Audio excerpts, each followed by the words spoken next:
네, 윤석열 검찰총장이 정직 2개월 처분 효력을 정지해달라는 집행정지 신청의 신문이 오늘 열렸습니다. 일단 오늘 1차 신문이 종료됐고 모레 다시 진행될 예정인데요. 서울행정법원에 나가 있는 취재기자 연결하겠습니다. 김수광 기자. 네, 앞서 오후 2시부터 이곳 서울행정법원에서 열린 집행정지 신문은 40분 전쯤 마무리됐습니다. 총 2시간가량 진행된 셈인데요.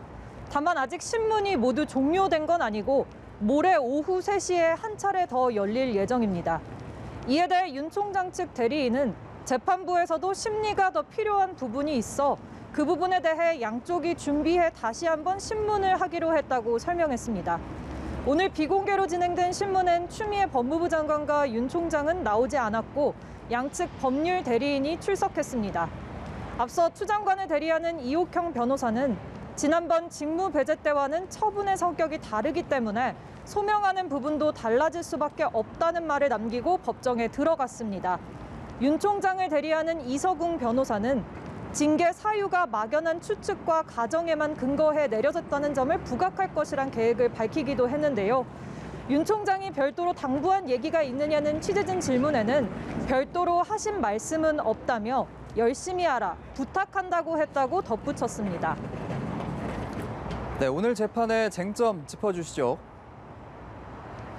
쟁점은 크게 두 가지인데요. 먼저 윤 총장의 정직 2개월이 회복할 수 없는 손해에 해당하느냐 여부입니다.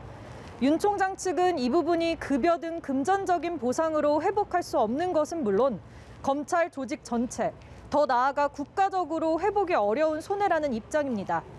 특히 윤 총장의 부재로 월성 원전 수사 등 주요 수사가 차질을 빚게 될 것이라고 주장하고 있습니다.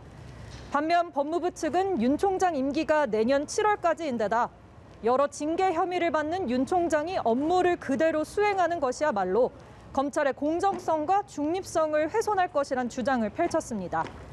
두 번째로 정직 2개월 처분을 내린 징계위의 구성과 진행 절차가 공정했는지를 두고도 양측이 치열한 공방을 벌였는데요.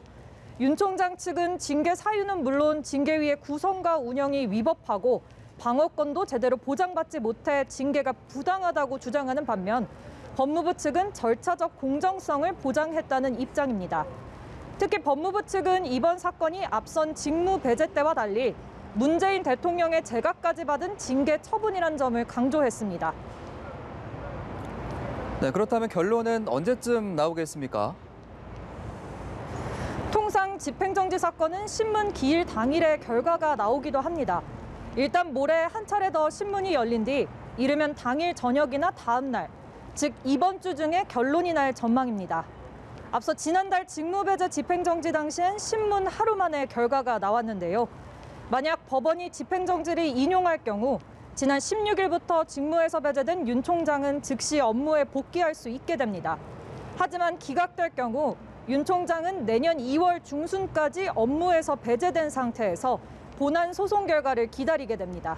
지금까지 서울행정법원에서 연합뉴스TV 김수강입니다.